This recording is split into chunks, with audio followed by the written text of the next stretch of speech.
तो बच्चों आज हम आपका पहला चैप्टर में मोल कॉन्सेप्ट पढ़ेंगे। मोल कॉन्सेप्ट क्या होता है?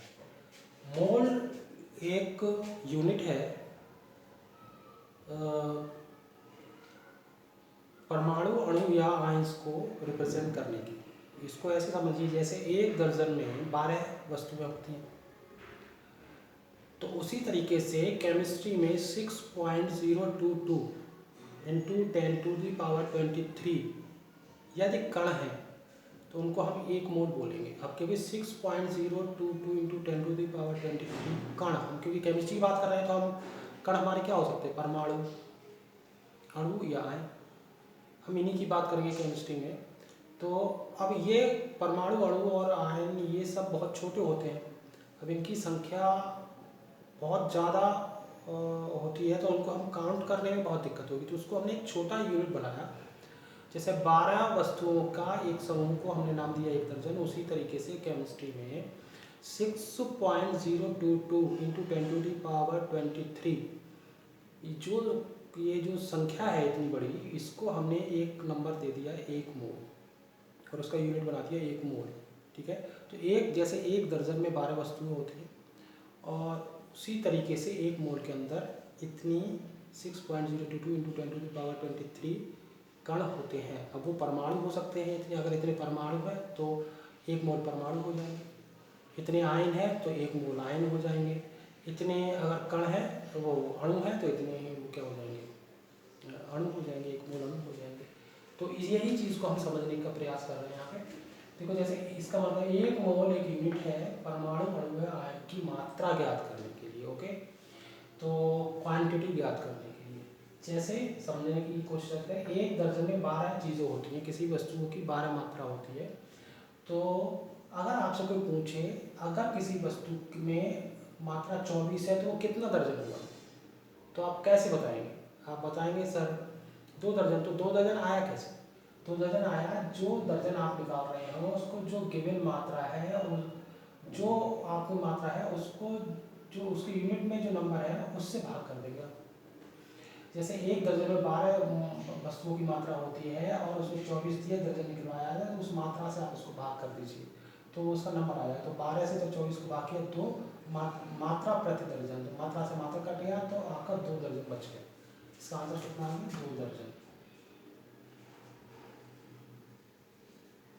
तो 2 दर्जन इस तरीके से आया। मतलब जो भी चीज़ आपको निकालनी है गिवन है तो उसको उस जो एक यूनिट आपका है, एक मानक जो आपका है, जैसे एक दर्जन में 12 चीज वस्तुएं होती हैं तो उनसे आप जो भी दर्जन जितने निकलवा रहा है उससे उसको भाग कर दीजिए तो आपका वो दर्जन निकल आता है। मात्रा को उतने संख्या से भाग, एक जो यूनिट आपने बना रखी है उससे भाग कर दीजिए। उसी प्रकार से 6.022 इंटू 10⁻23 ये एन है, एवोगैड्रो नंबर कहलाता है। A for Avogadro, N for number, Avogadro number कहलाता है। तो इतने सारे कण अगर किसी भी चीज़ के होते हैं उनको हम केमिस्ट्री में एक मोल बोलते हैं। जैसे 12 वस्तुओं को एक दर्जन बोला जाता है, वैसे इतने सारे कणों को एक मोल बोला जाता है और मोल को हम रिप्रेजेंट करते हैं स्मॉल एन से।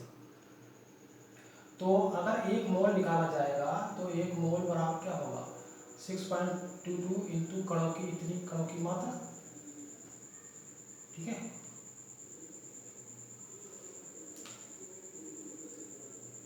और अगर आपसे कोई मोल निकलवाएगा तो क्या करेंगे? कणों की मात्रा को 6.22 इतनी से क्या कर देंगे? भाग, तो आपका मोल की संख्या बनेगी। तो एन बराबर होगा कणों की मात्रा इंटू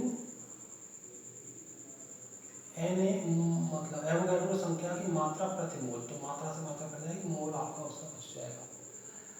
अब ये बहुत अच्छा आपको समझ में इससे आ रहा, तो एक फार्मूला तो ये बन गया हमारा। दूसरा बन गया कणों की मात्रा, कणों की मात्रा निकालेंगे तो इसको इधर ले जाइए तो इससे मल्टीप्लाई हो जाएगा। तो कणों की मात्रा बराबर एन इंटू कैपिटल एन, मतलब एवोगैड्रो नंबर। एक न्यूमेरिकल से ज़्यादा समझ में आएगा। सपोज जैसे कैल्शियम एटम की मात्रा 12 कैल्शियम एटम की मात्रा 12.044 इंटू 10⁻20 एटम है। इतने सारे एटम्स किसी सैंपल के अंदर है कैल्शियम के, तो वो पूछा मोल बताइए। तो मोल बराबर क्या है आपका फॉर्मूला? मोल बराबर कणों की मात्रा बटे एन ए, मात्रा प्रति मोल।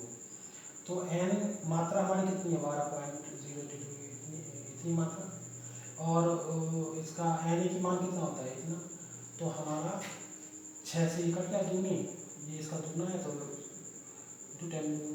अब यहाँ पे 10 की घात 23 को ऊपर ले जाओगे तो ये क्या, 10 की घात ऊपर ले जाओगे 10 की क्या हो जाएगा, 10 की घात -23, और 10 की घात -23, 10 की घात 20 इसमें कटाएंगे तो 10 की घात 3 बचेगा -3। तो ये आपका आंसर आ गया। ठीक है सर, 2 × 10 की घात -3। तो इस तरीके से आपका मोल कॉन्सेप्ट होता है। एक नंबर को लॉन्ग करेंगे तो और ज़्यादा समझ आएगा। जैसे 0.5 मोल ऑफ कैल्शियम आयंस किसी सैंपल में है, तो बताइए ये, अब इसमें सारी चीज़ें आ जाएंगी इसमें। कैल्शियम आयन की मात्रा, total number of proton electron and neutron in a sample. इस सैंपल में प्रोटॉन इलेक्ट्रॉन की भी संख्या बताइए। अब क्योंकि वो मात्रा पूछ रहा है, पहला चीज पूछ रहा है कैल्शियम आयन की मात्रा, तो मात्रा कैसे निकलेगी आपकी, क्रॉस की मात्रा बराबर n × Na। तो मात्रा आपको इंग्लिश में क्वांटिटी बोलते हैं, तो क्यू से रिप्रेजेंट कर लिया।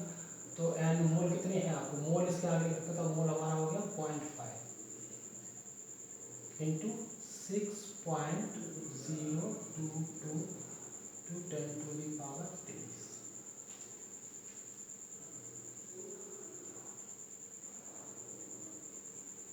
तो अब ये क्या कर सकते हो आप,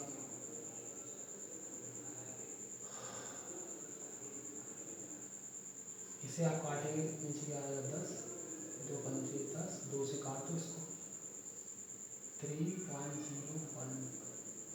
तो वैल्यू आपकी आ गई 3.011 × 10⁻23। ये मात्रा आ गई आपकी, पहला आंसर आ गया। अब वो पूछा total number of proton electron in sample. ठीक है, तो इतने सारे कण हैं, मात्रा है कैल्शियम आयंस की। ठीक है, तो इतने सारे कैल्शियम में कितने प्रोटॉन हैं, कितने इलेक्ट्रॉन है, कितने न्यूट्रॉन है, तो ये निकालना है। तो हम एक ही निकाल लें, सब तो हमें पता है, उनसे मल्टीप्लाई कर देंगे। तो हमें ये पता होना चाहिए एक कैल्शियम आयन में कितने प्रोटॉन, कितने इलेक्ट्रॉन, कितने न्यूट्रॉन। तो कैल्शियम कैल्शियम का कितना होता है 20 Ca40। ठीक है, ये क्या होता है atomic number. Okay, atomic number क्या होता है, एटॉमिक वेट।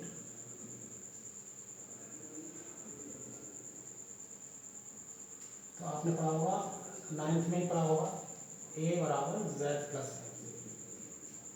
ठीक है, ये क्या है हमारा एटॉमिक वेट 40, Z हमारा 20, तो N हमारा कितना आ गया 20।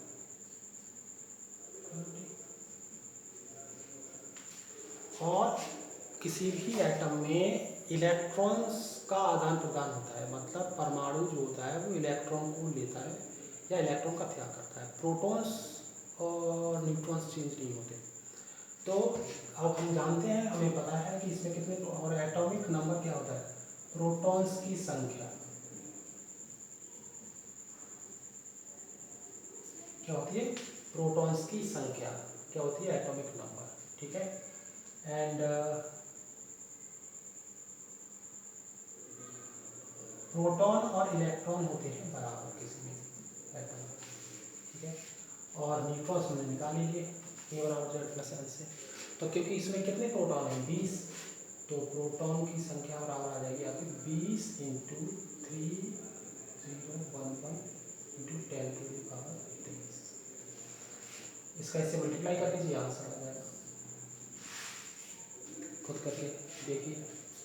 एंड फिर क्या है प्रोटॉन, इलेक्ट्रॉन्स, पहले न्यूट्रॉन निकाल लेते हैं। न्यूट्रॉन, क्योंकि न्यूट्रॉन भी 20 है, तो इसका भी आंसर ये है 20 × 3 × 011 × 10। इनकी मल्टीप्लाई कर लीजिए, आंसर आ जाएगा न्यूट्रॉन्स। अब रही इलेक्ट्रॉन्स की बात, तो इलेक्ट्रॉन्स में क्या है, इस पे देखिए आप, कैल्शियम ऊपर 2+, कोई भी एटम के ऊपर प्लस का क्या मतलब है, प्लस धनायन कब बनता है, जब कोई इलेक्ट्रॉन्स का त्याग करता है, दैट मीन्स इसने 2 इलेक्ट्रॉन का त्याग कर रखा है। वैसे तो प्रोटॉन और इलेक्ट्रॉन क्या होते हैं बराबर, तो कायदे में इसमें 20 ही इलेक्ट्रॉन होने चाहिए, लेकिन क्योंकि इस पर 2+ आवेश है, दैट मीन्स इसने 2 इलेक्ट्रॉन का क्या कर रखा है त्याग। जब इसमें 2 इलेक्ट्रॉन का त्याग कर रखा है, दैट मीन्स इसमें 20 होने चाहिए थे, 2 का त्याग करिए, इसके मतलब इलेक्ट्रॉन कितने रहेंगे 18। तो हम यहाँ क्या करेंगे 18 इंटू 3.011 इंटू 10 इनकी मल्टीप्लाई कर लीजिए, तो ये आपका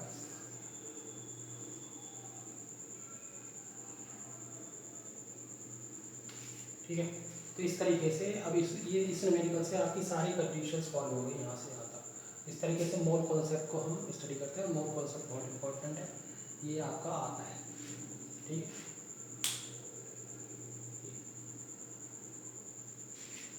इसका स्क्रीनशॉट ले लीजिए और लिख लीजिए।